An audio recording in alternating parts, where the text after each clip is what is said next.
Well, thank you everyone for joining us today. I'm Francine Lacqua from Bloomberg TV, and I'll be your moderator for the next hour. Now, what we're talking today, of course, is about recovery and resilience. As we all know, the pandemic is extremely challenging, not only for citizens, but also for economies. And the COVID crisis could actually provide an opportunity to rebuild better, more forward-looking. As the world economy, of course, deals with the pandemic, countries should aim at transforming their economies to focus on fairer, smarter, but also greener. That's what we're talking about today, and that's what we'll be discussing, how to come back stronger from this. Our panel is really second to none. Our host for today, Kristalina Georgieva, the IMF Managing Director, Mark Carney, Finance Advisor to the UK Prime Minister for COP26, and UN Special Envoy for Climate Action and Finance, Vera de Sousa, the Finance Minister of Angola, and Laurence Fink, Chairman and Chief Executive Officer of BlackRock. So thank you all for joining us today.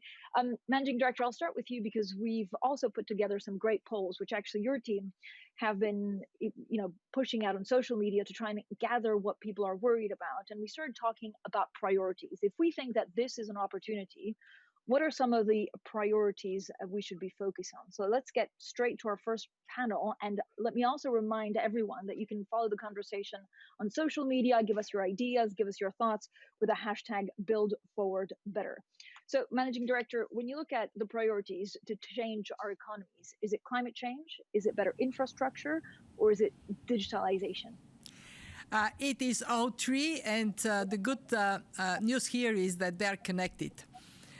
We can move the economy towards low carbon, climate resilient by investing in green and resilient infrastructure. We can advance digitalization, which is actually happening. This is the big winner of this crisis. And we know that a digital transformation allows us to accelerate going green. So the question for us is how to focus on what is top of mind of people. Jobs, top of mind. Well, we can create green jobs, and our recent research shows that if we direct the stimulus to be oriented to green infrastructure, it will be fantastic for jobs. We can get 33 million jobs on the basis of making the stimulus green. Secondly, people are worried about the accordion of inequalities opening. If we do not digitalize everywhere, that would happen. So if we want to give opportunities to people, we have to go digital everywhere. And I would say for sure, people worry about inequality growing. And that is something that, again, connecting these dots can help us prevent from happening. Mark Carney, do you see much more interest when addressing climate change because of the crisis? Or at certain points, has it taken a bit of a backseat? No, I'd actually pick up where the IMF Managing Director began, which is that I think there was a question initially when the crisis hit, but very quickly it was recognized that there were parallels between what happened with COVID, the importance of resilience, the importance of preparation, and that's sort of on the defensive or risk management side, but then much more positively, the need to build forward better, as the IMF has been saying, and the importance and really the opportunity that comes from moving towards a more sustainable economy because it is more capital intensive, it's more job heavy, a number of the programs that need to be put in place.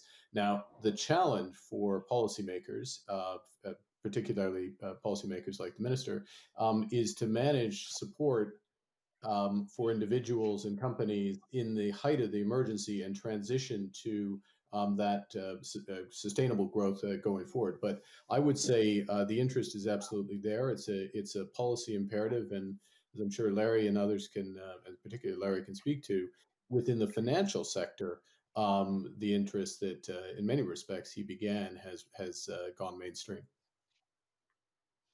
Minister, if you look at Angola, it's one of the countries that actually has been hit the most because you're dealing with what everyone else is dealing: COVID-19, the pandemic, lockdowns, plus the oil price really collapsing. How do you look at your priorities for the next 12 months?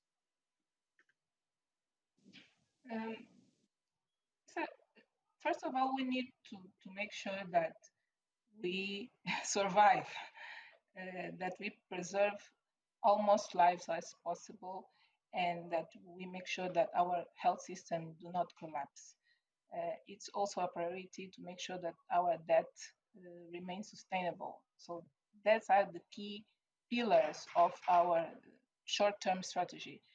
But for sure, we need to look also to the expectation of our people and a need of an inclusive growth, because we have our population growing at an average of 3% per year.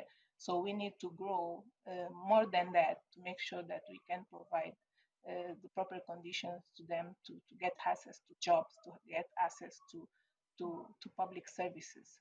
So yes, we need to address the short-term issues such as deal with the pressure on treasury, deal with the pressure on the health system, but we also need to get the proper conditions to grow, to attract direct investment, and to take all the potential that Angola have and make it real for the people. But Minister, does the now actually make it much more difficult to think about rebuilding the future because you're dealing with a crisis day in, day out? Yes, it's a huge challenge in between manage the fire and to make sure that the house do not burn, but also think strategically. And that's why it's so important to mix all the initiatives that are being in place, like the SSI, while we have more fiscal space to breathe, but also to think how we can attract liquidity to make sure that we see the diversification to happen, because we still dependent on oil in a big manner, and we need to see the other sectors developing to make sure that we can create jobs and we can change the way our economic structure is financed.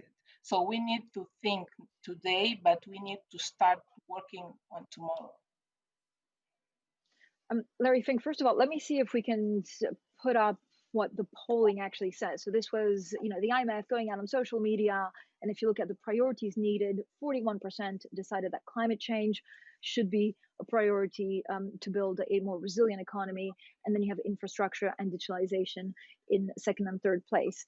Larry, Fink, do you see companies changing this and helping with this transition that politicians are talking about? I think the best companies in the world are focused on how to become more purposeful. I think they are more focused on how to build a long-standing connectivity with their clients, with their employees. More importantly, more and more corporations are focusing on how to making sure that you earn your license to operate in every place where you operate.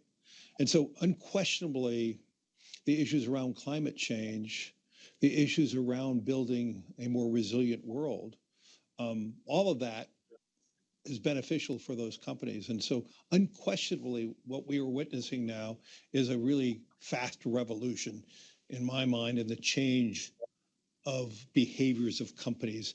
There are some people who would like to change immediately. That's not going to happen, but it's happening incrementally at the fastest rate that I've ever witnessed.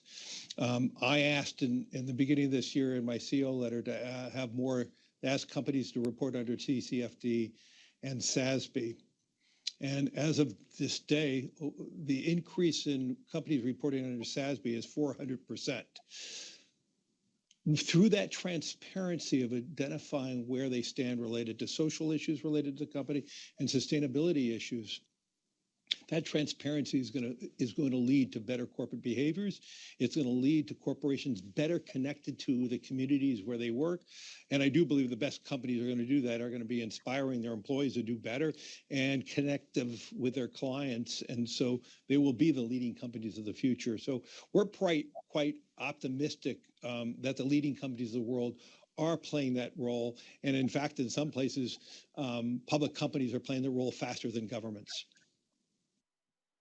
Are these existing trends? Yes, MD, first a reaction, then I have a question on the trends, whether they're accelerated. Well, let me just make a small effort for a big analogy. Can we compare the pandemic and climate shocks? And the answer is yes. What have we learned from the pandemic? One, we are all interconnected. No place to hide. It is the same with our small planet. We are all interconnected. Two, prevention is better than cure. In places when the flares of the pandemic were put down quickly with preventive measures, the economy is doing much better. On climate, the evidence is categorical. $1 in prevention, $4 to $7 benefits from reducing the damage costs.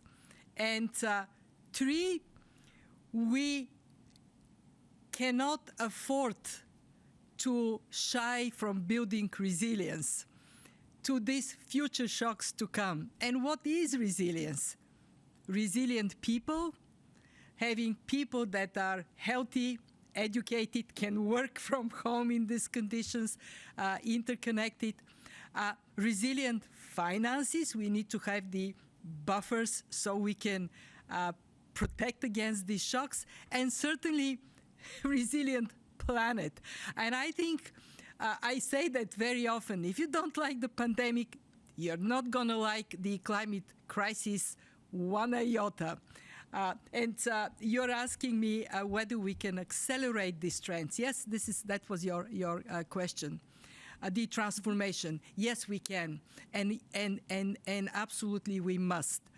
In the very first months of the pandemic, understandably, the attention was concentrated on health systems and putting a floor under the world economy. So we haven't seen much attention to going green in these first packages, and I say that also for the fund. But as we have gotten more confident that we have learned how to live with the pandemic and that we have poured enormous fiscal and monetary support for the economy, now we are thinking about what next. And it is so very clear in every conversation I have been that it is just common sense. We don't want to rebuild the economy of yesterday. We want to build the economy of tomorrow. And what do we want this economy to be? We want it to be a low-carbon, climate resilient. We want it to be a knowledge economy, smart. We want it to be a fair economy. And these are the measures that people are now taking in advanced economies and also in developing countries. We saw the European Union coming with a very strong recovery package. At least a third has to be green. And then they have requirements for digitalization. But a country like Nigeria, oil prices went down, and the country decided this is a good time to eliminate harmful energy subsidies.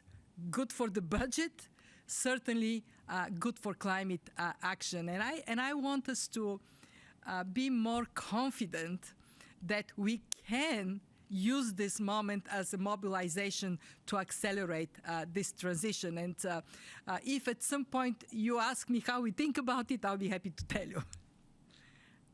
Yeah, that was actually my question to Mark Carney. How should we think about it? So is there an acceleration to green financing because people see it as the next shock after the healthcare crisis? Or do people just say this is a good way to rebuild an economy for the future? So a trend that was already existed that can be accelerated because of new funds. Well, I think, look, it's both. There's risk with respect to climate change, but I really would emphasize the positive, which is what's basically happened over the course of the last few years, certainly since Paris, is that there is a very broad-based social consensus in favor of addressing this issue. So people want sustainability. That's what Paris agreed to. Governments agreed to that, but very broad-based social movement in favor of sustainability. And you know what? When society decides they want something, when you have 125 countries now that have explicitly set net zero targets, the market gets on with supplying that. So what we saw first in finance, in many respects, the leaders in finance moving towards looking for the type of disclosure, managing assets towards greater sustainability. But that has spread from the periphery to the mainstream in finance. And we're seeing an absolute proliferation of disclosure and objectives, very importantly, objectives towards moving to net zero. Now, the question is, how do we then accelerate it? And I think a lot of what's being discussed this week at the IMF and the various G meetings is exactly about that acceleration, because the more credible and predictable and consistent and impactful government policy is around climate, and there's a host of types of policies. It's not, it can be a price on carbon, it's regulation, it's feed-in tariffs, it's other aspects, actual direct infrastructure spending. The more credible that is, the more the private sector will pull forward adjustment, accelerate the transition, make this easier. And that's taking advantage of a huge opportunity. And we're already seeing just the scale of innovation that has come in the last 5 years around this. We'll see a lot more given the focus. So yes, it's managing risk, but it's really about seizing the upside of the opportunity, because that's what society wants. Larry, Fink. So the pandemic and the existential risk of health and the impact on the society is only accelerating society's demand to address climate change. And we're seeing evidence of that every day. Our flows are greater this year than last year, and in fact, the flows are more than doubled into sustainable investing. So more and more investors are focusing on this. And as Mark just discussed about what's great about finance, when we understand a problem, we bring the problem forward. And this is why we believe that climate risk is investment risk. And that's becoming more tantamount in all investment strategies now.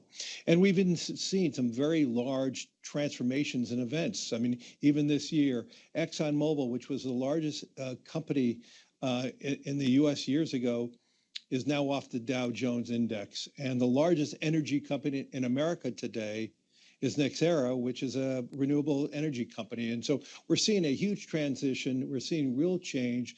But because finance is now pulling this forward, we are seeing an acceleration. And there's more belief now that climate risk is investment risk across the board worldwide. And if countries are not addressing this, if companies are not addressing this, they're going to be pulled down. And the countries and the companies that are bringing it forward, their performance will be improved over the course of the coming years. Minister, from where you're sitting, of course, you're also facing some significant debt pressures. How important is it to Angola that actually you extend some of these, debt suspensions? Such as for the countries that is in a situation similar to Angola, countries from Africa and other continents that that they are living with a lot of pressure on the debt, it's important to us to have the initiative extended. That's why we understand that it's a good initiative that have different impacts on each country, but it's important to us to have more time to recover from this stress. But I was just like I was mentioning before, it's important to have this support, to have the possibility to have this breathing space. But it's important also to stress that this postponement of the payment. We should pay after some time. So we need to combine those kind of initiatives of suspending or postponing the debt service with initiative while we can see some funding, fresh funding coming to make sure that we can see the economy really recovering and the companies that are struggling to still alive to get access to those funds. So the state by himself now have really trouble to support those companies, especially small and medium enterprises that are struggling to keep open, to not lay off people, and to have access to liquidity, to have access to private investment. It's key to make sure that we combine the benefit of initiatives like the SSI with the benefits of seeing our private sector move. And we understand that programs like the privatization program, we have a lot of assets and companies to be sell. It's a good gate to attract investment and make sure that we see some movement also on the investment side. We need to complement the debt side with the investment side to make sure that the solution that we are building is sustainable. But Minister, if there's no pushing back some of this, debt that needs to be repaid, how difficult is it going to change your economy?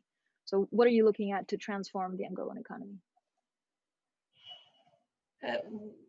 We need to look inside, and we are doing that.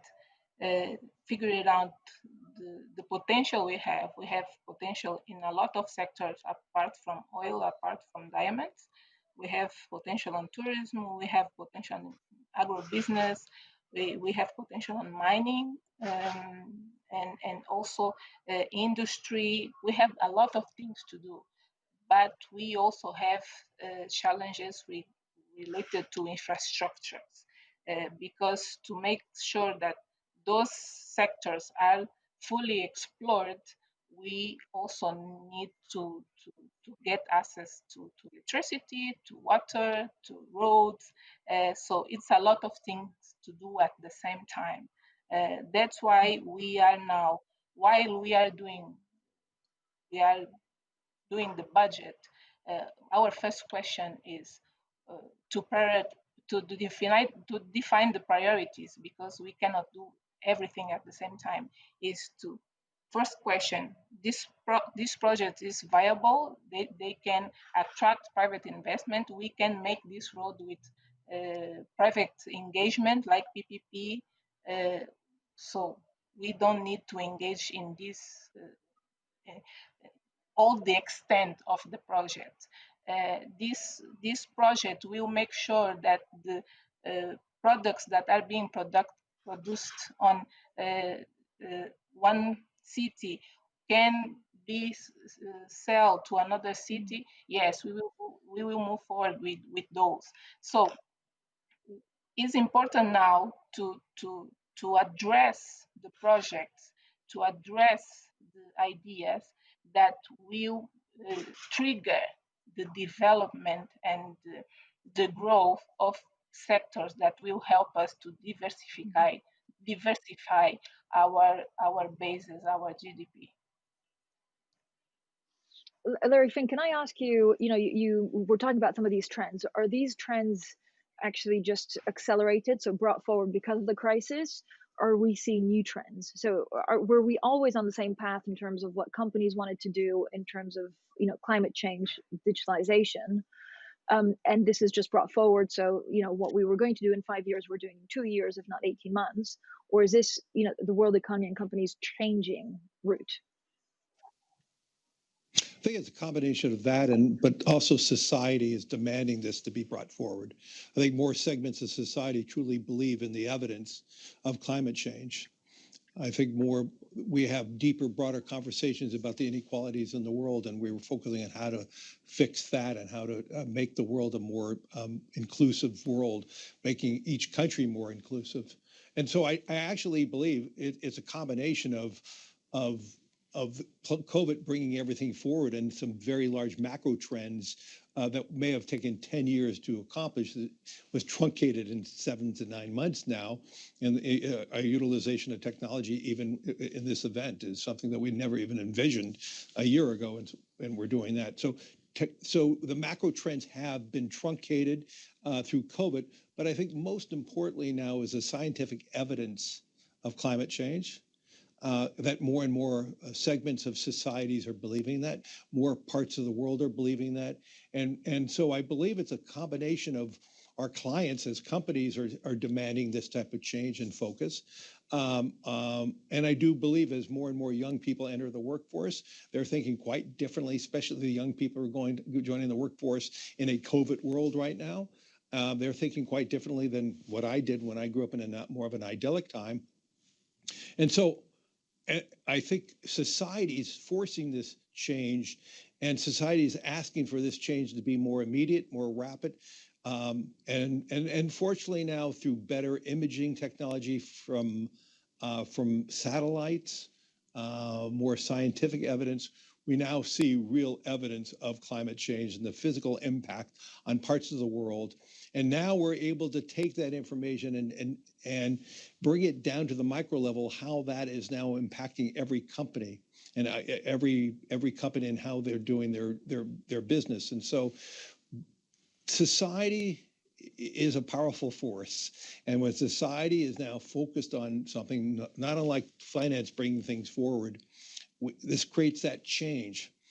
And I think this change is all good. And this is why I'm still a long-term bull about where we are, where the world is, and we're solving these solutions probably much faster than we ever thought we did. And I'm not here to be Pollyannish about it, saying, that we're going to be able to fix these, but we are now starting to see, supply curves decline, demand curves decline. We're starting to see real impact on how we could fix this. Mark has talked about it a great deal. The cost of so many of the renewables have been brought down to be highly competitive, if not even cheaper than some of the carbon-based technologies. And so it's many things, but I think through transparency, through conversations like this, we're bringing the problem forward and we're addressing the problems now. I'd like to go to our second poll, but actually before we put the answers up, Mark Carney, I'm going to ask you exactly the question that we asked everyone on social media. And how would you characterize the response of governments in addressing the challenges of climate change as part of their recovery response? Multiple choice, excellent, adequate, neutral, poor, or very poor? Governments across the IMF membership. Do you want the answer before I see the answer of the crowd, the wisdom of the crowd? I would say adequately poor, somewhere between adequate and poor.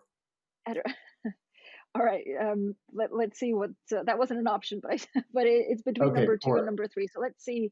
Yeah. So it's actually, poor, 79%.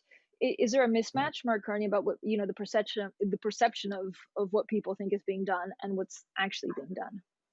Well, not necessarily. No, I think this is there's a clear objective here, as we've been talking about, which is to achieve net zero. The policies that are in place, or at least have been in place up until now, have not been consistent with that. We know that from Paris. Countries submitted their plans at Paris, and you added them all up, and they totaled to 2.8 degrees. If everybody did what they said they were going to do, and then everybody didn't do what they said they were going to do. So we're now headed north of 3 degrees, 3.5 degrees. But what has changed is this consensus in society has become much clearer, much sharper, much broader, and it's forcing this change. It's encouraging this change, and I think that's what underscores the stakes you have. And I really would emphasize this for anyone who hasn't been following this closely, just how center stage this issue has become for the private sector, financial sector very much so, but also in the real economy. So people looking for solutions here. And the not the missing piece, the necessary piece of the puzzle is greater climate policy ambition from governments. I think the fund has put out the framework for that, been very clear, including in the WEO and the other documents that they produce. And the COVID crisis brings the opportunity. I mean, it's a tragedy, but it brings the opportunity to bring that forward. So, we need to shift that line. The public is right in terms of what's been done thus far. It is not adequate. We're not going on a track to sub 2 degrees. But that can change, and the conditions are lining up for that to change. But that takes action. It doesn't take just words. It takes action, which is why the conversations virtually this week and in coming months are so important. But Mark Carney, can it be done without the U.S.? Can some of the private will from private companies make up for this? No, fair enough. I mean, it's it's every country. It's every sector of the economy is going to have to play their part. Obviously, the U.S. as the world's largest economy is central to it. The U.S., as I think you suggested in your question, has supplied many of the solutions in terms of technology, and it is supplying a lot of the capital. It needs, as do many countries, most countries, I would suggest, it needs a more coherent, credible, predictable, and effective climate policy framework to just turbocharge what's there already. But the U.S. contribution as a whole is quite substantial, but it's largely come, not exclusively, but largely come from the private sector. Managing Director, do you worry that some of the downside risks that we were talking about, or that we have been talking about over the last quarter, are materializing, and that will actually change the course of the government's commitment because we're in the winter, because we're going to see more infections, because we're coming in certain countries to the end of furlough programs? We just came up with our projections, and the story is less dire than we thought 3 months ago, but dire nonetheless. And for this reason, what we are advocating very strongly is for governments, one, to stay really focused on health systems, on making sure that we are putting in place and respecting measures that protect the health of people. Two, do not withdraw support prematurely. If we cut these lifelines that have been extended to families and to businesses, before we are out of the health crisis, this could be catastrophic in terms of bankruptcies, unemployment, and undoing all that has been done so far.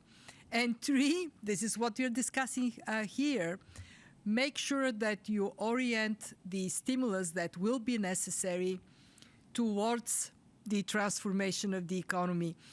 If I may, on the poll, of course, if you just take the first 2 months after the pandemic hit us, 2-3 months, there wasn't sufficient thinking about supporting transformation. Transformation was happening nonetheless because we all went digital, but we haven't been thinking how this stimulus should be oriented to address the climate crisis. Now we are thinking about it, and I guess my answer to your question would be, what is the drop that timeline you're asking me? Are you asking me June, or you're asking me October? And I think October is a very different time than June. I think today what we are seeing is a much more concerted effort to direct the stimulus towards creating better conditions for the future. And these better conditions are invest in job-rich, green, and there is plenty of it. Is renewable, can be job-rich and green. Reforestation, job-rich and green. Eliminating land degradation, job-rich and green. Great for biodiversity, great for climate resilience. So we can do that for sure. Two, Mark is right. We have to put net zero as our anchor as we think about economic development. and then project where we have to be in terms of pricing carbon to achieve this anchor. Today, on average, $2 a ton is the price of carbon.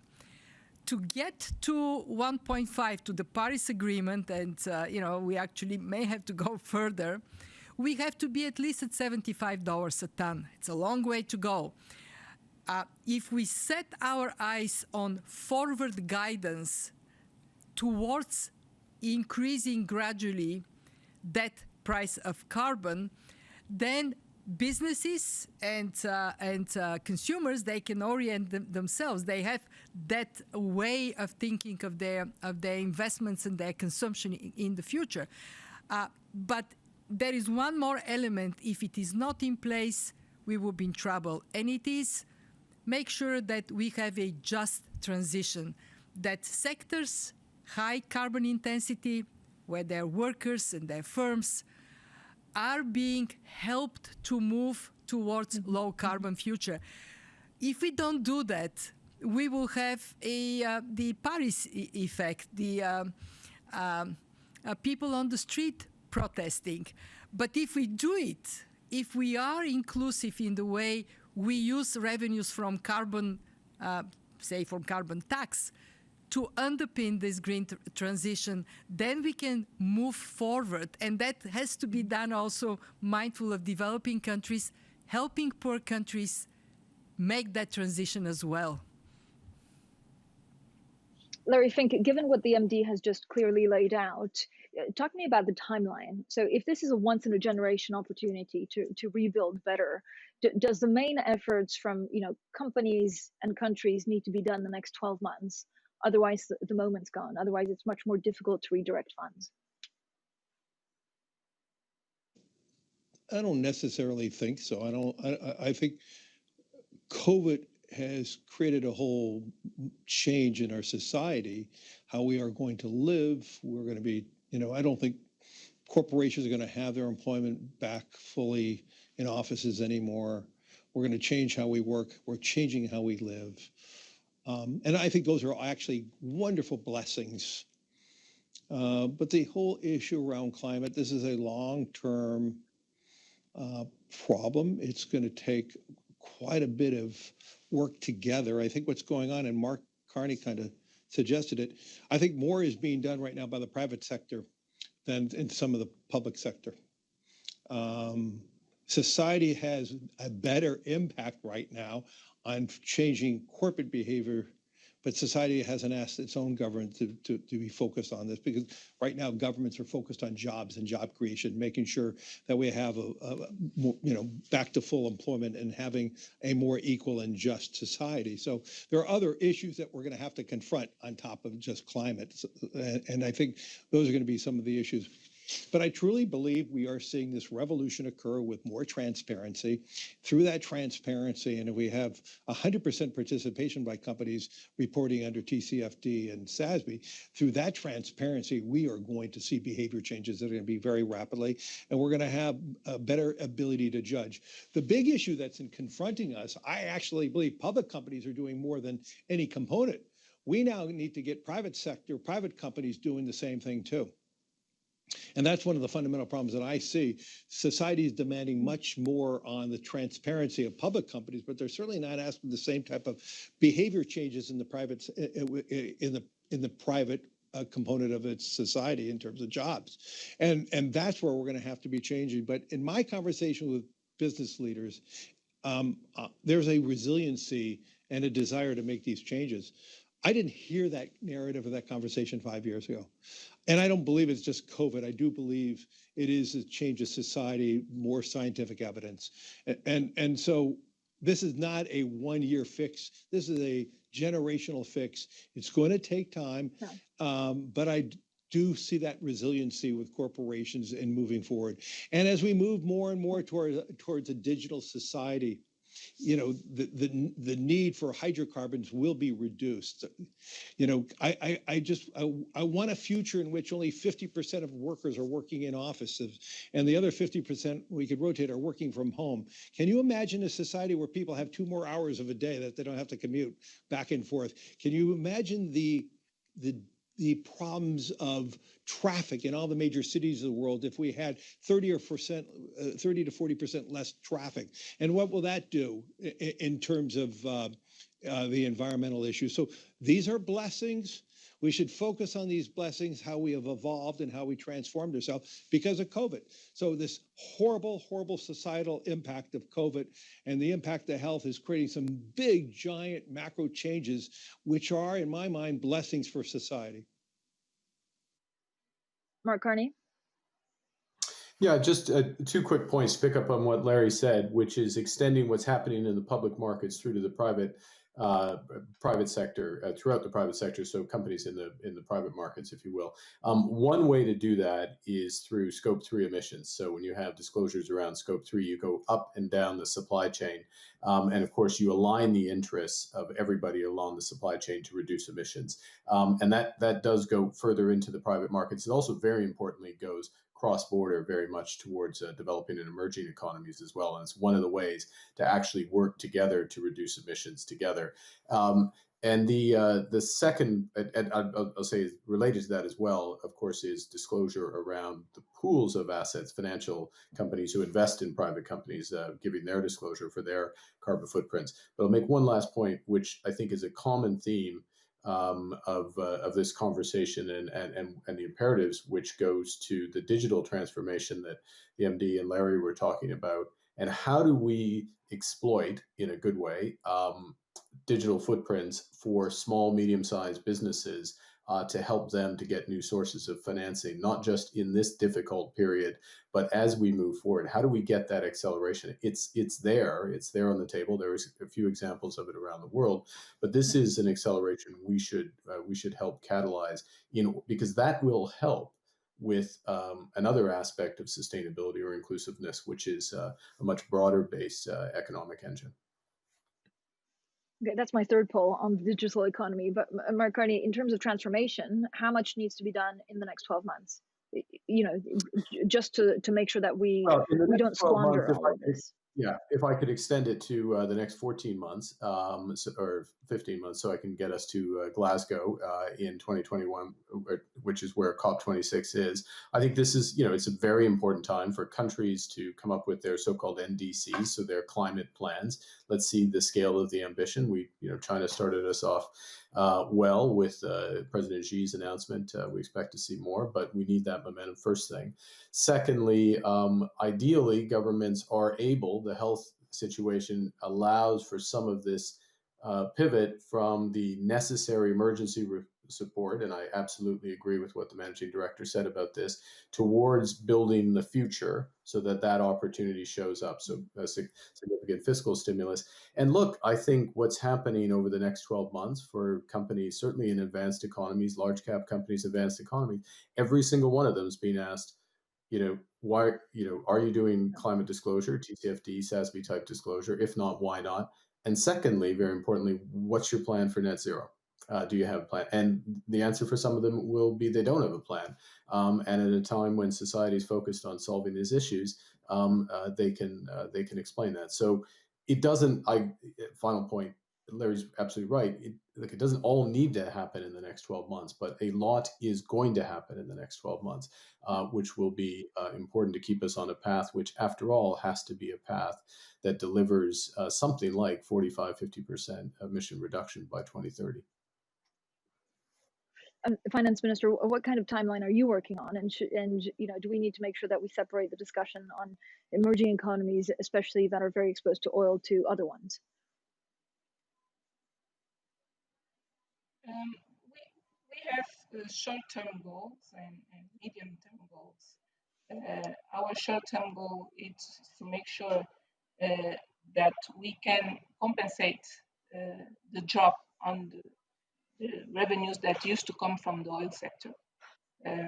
So related to this, we are still working on the non-oil revenues, looking to the sectors that are already functioning and what kind of incentives with the fiscal space that we have, we can provide to make sure that we can boost that activity and we can see more revenues coming.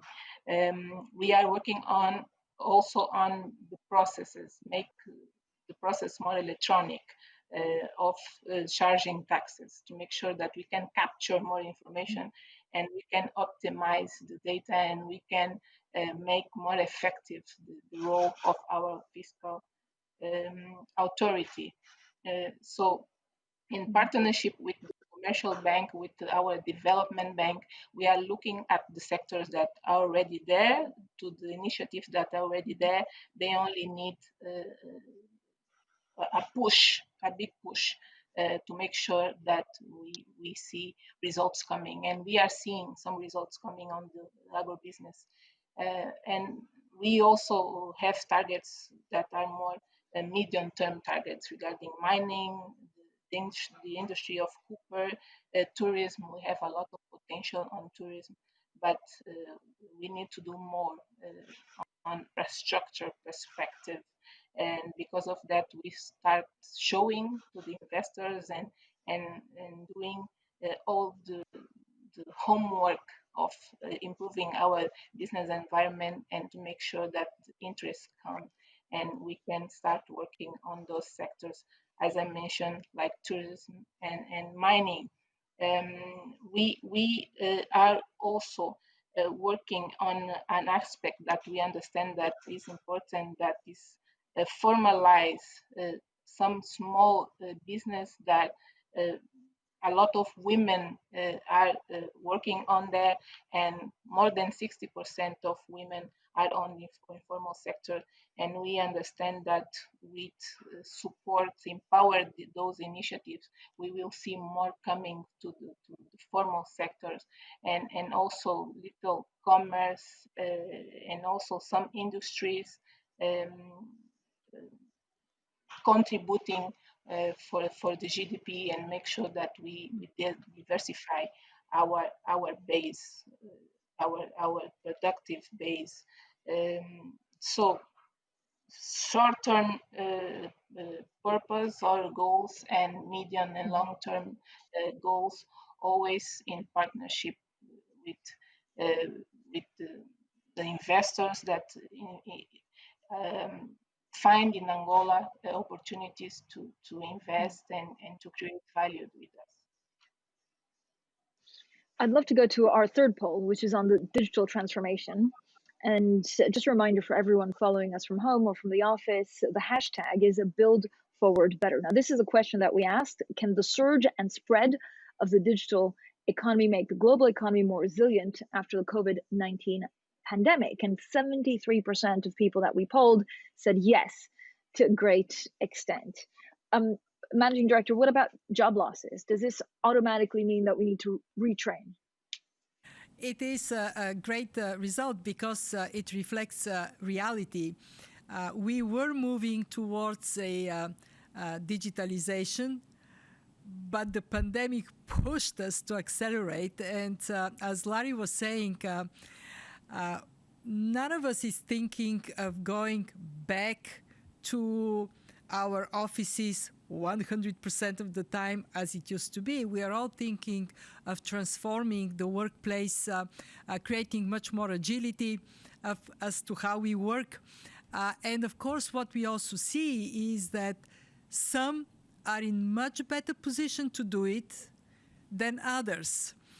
So if we don't want to create a big inequality drive, it is paramount to make sure that there is rapid investment in the physical infrastructure needed for digitalization, but also in training, getting the capacity to function. Good news is that everywhere I have been to, from little villages in Africa to the capital cities in developing countries, when you create a hub, a digital hub, it brings the interest and talent very quickly. And that absorption, once the physical infrastructure is there, of digital is very fast. And in fact, there are some developing countries where progress has been more rapid because they don't have the old brick and mortar banking system, for example. So if you look at M-Pesa in Kenya, it took like wildfire. It is based on a phone. And I think we can accelerate, provided that we are conscious, we as institutions that support development, and also countries and companies themselves, that the digital divide is for real. Unless we consciously break that trend of haves and have-nots, we would be, of course, in a bad place. Not super expensive. In my old job at the World Bank, we calculated that to get every single African business, institution, and individual connected to the internet by 2030, this would cost about $80 billion. Now, put this 80 billion in the context of the 12 trillion fiscal stimulus that has been done so far in the world. Obviously, this is doable. The opportunity cost of not doing it is terrible. Even today, what we see is kids that can study from home remotely. Yes, they lose some of their educational attainment, but they continue to build human capital. Kids that have no access, they're out of school. And when they're out of school, many of them, especially girls, will not return. So the task is really pressing. It is possible. It is possible, can be done. If it is not done, we would see communities, countries in terrible situation falling behind. And it is actually also valid for advanced economies where even today there are some that are doing much better, parts, especially urban areas, and there are some rural areas that are not doing so well. So get on the task, doable, possible, and incredible source of productivity enhancement, something that we were complaining about, low productivity, low growth before the pandemic. It's a problem that we need to wrestle with anyway. It's a good moment to get that done. Larry, Fink, do you worry? I mean, I keep on going back to the timeline, but do you worry about the timeline of this, right? Our economies are digital now. We're doing this virtually, but it doesn't give enough time for certain economies or for certain companies to adapt. And does that mean that, we'll just have the companies fail? Well, new companies grow and companies fail. I don't think we want to break that. I think the problem is the unevenness of the global economies today, the unevenness in the U.S. economy with some segments doing well and some segments doing badly. Monetary policy is not going to fix this problem, but fiscal stimulus, targeted fiscal stimulus is going to have to do that to bridge the gap until we have some success around antivirals and a vaccination. But I wanted to get back to this whole concept of jobs that you raised a question. In the state of Texas, which is pretty well known as a big hydrocarbon state, there are actually more jobs in the state of Texas with men and women working in renewables than there is in hydrocarbons today. So over time, the new economy is going to find better and more resilient jobs over time. The issue is in this just-in-time, moment-by-moment society we live in, with everything being viewed on television and the internet. It's a difficult task for governments to try to navigate this because everybody wants immediacy in terms of fixing it. And some of these things, the natural path of restructuring is going to have to happen. Movement from hydrocarbon industries to renewable industries, moving from old line retailing to more digital retailing. This will ultimately create jobs. I mean, the myth that we're going to lose jobs is not proven to be correct. We're creating jobs, but it takes time. Quite frankly, some of the jobs may be in different regions and countries. and that takes time for people to move. And so some of that is going to just take time and movement and getting it done. But I'm incredibly optimistic. I'm incredibly optimistic how humanity is coping with this pandemic. Can you imagine if we had this pandemic 10 years ago without the digitization, without the technology? We would be in severe difficulties right now. And as the managing director talked about it, it is urgent that as we refocus on our society, that if for all societies, for developed societies and developing societies, we need to be raising the bar to create infrastructure that every household in the world has the ability to have digitization in the home. We are transforming education through digitization at home. We're going to transform medicine and bring down the cost of medicine and bring the immediacy of a doctor to everyone through this. There are going to be so many fascinating changes. And I do believe ultimately this leads to a better quality of life and a better global existence. And so we're going to look back at, if we are successful in finding a vaccination. Think about it. For years and years and years, we've been living with, or hundreds of years, we've been living with coronaviruses. Many of the common colds are coronaviruses. If we now in 8, 9, 10 months are able to find a solution, whether a solution through an antiviral that brings down the severity, or actually a true vaccination that at least lasts one season, 1 year, these are miracles that are truly amazing. And through these miracles and the miracle of digitization and having this meeting digital today, these are blessings. And this is why I'm so outrageously optimistic in the long run that we are, as humanity, finding solutions. Now, some people believe in climate change. We're acting too slowly. I take a perspective. 10 years ago, we were not acting. Today, we're acting. And I think I see, as Mark was talking about, a real acceleration in that movement.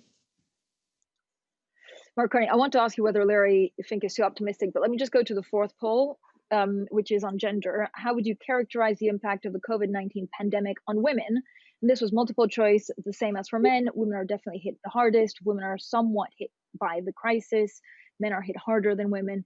No opinion. And I mean, it's amazing to see actually that, women are hit hardest and men are hit harder, or are almost neck and neck. Mark Carney, as we wrap up, how will our economies look like in 3-4 years? And what can we do now to change that course? Well, it's all to play for. I think that would be the theme, and we've got some positive trends that we were just talking about in terms of the seriousness with which the private sector is taking climate change. Governments can accelerate that. We have what Larry was saying about digitization. The managing director was absolutely true, starting unfortunately from a place of a digital divide in virtually all of our societies, and then of course across the globe. So the longer this goes on, coming into it with the digital divide, the more we have to make up. But we absolutely have to make it up and make it and leapfrog. One of the lessons is you can leapfrog technology. So 5G everywhere, if you can pull it off, is almost a right. To put it, I'm not even sure that puts it too strongly, because it is driving some very unequal outcomes in terms of education today and work opportunity today. It's driving, certainly in advanced economies, the two with which I'm most familiar, the UK and Canada, it's clear that women are harder hit than men. They're disproportionate number of the job losses, the burdens. I mean, everybody's being hit, but the figures for women are higher, and the figures for certain socioeconomic groups, disadvantaged groups, are also higher. So it is unequal. We're in the same storm, but not necessarily the same boat during this crisis. I just make two final points. There's on digitization, though, the promise of it, if we get to that, what Larry's talking about, very accelerated application. One thing we need to do is to knit together the global economy, not just at the large company, large institution level, but at this small and medium-sized business level. And that's what you can do through digitization very easily if you combine digitization of finance and the fintech side of finance. And there's lots of examples. We just saw a big IPO in Asia, which is an example. There's a number of examples in North America of companies that can do it. We need to spread that approach of using social media and other data, platform data, if you will, of companies, so that there's competition there. And then you can knit those companies across platforms, across globe. That's a much more inclusive form of globalization. And I actually look at it at the time, I better stop so the minister has a moment. Minister, do you think we're being a bit too optimistic about how quickly we can do some of this transformation? I consider myself a very positive person and optimistic. I think we survive still here because of this optimism and because we are being positive in believing that things can be doing a different way.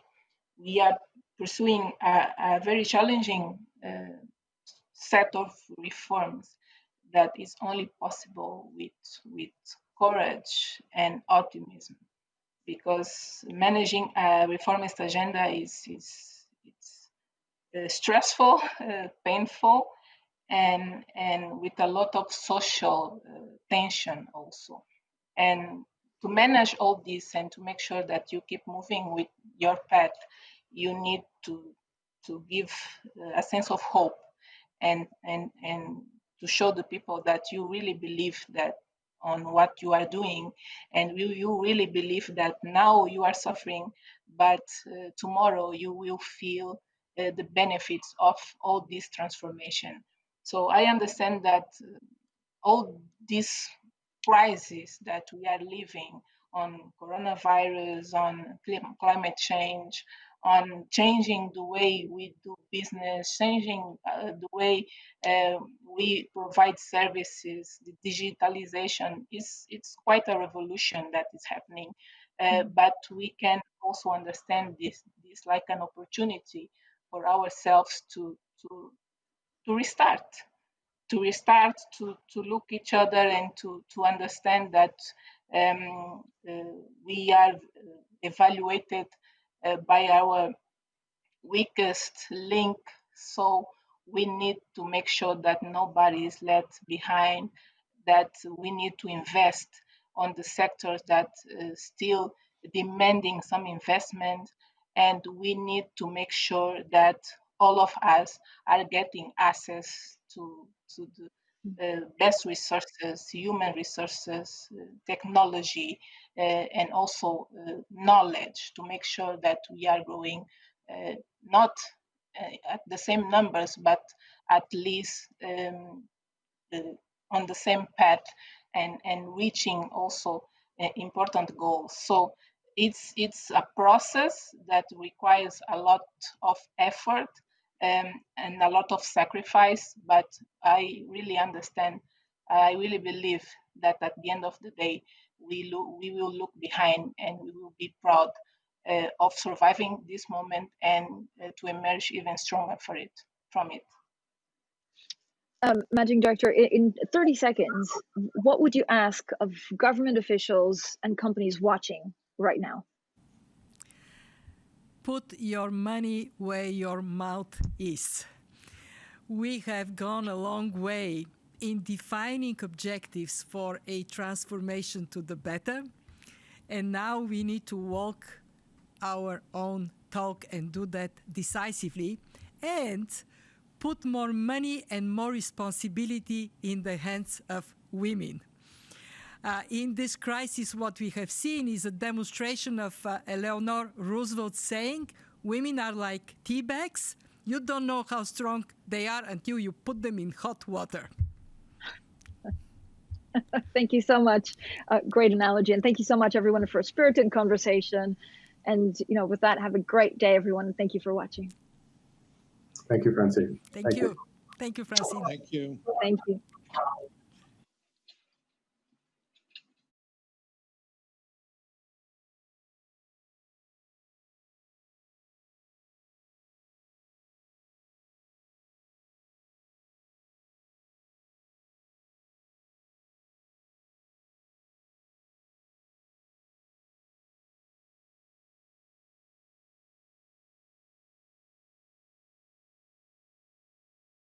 Bye-bye. Thank you.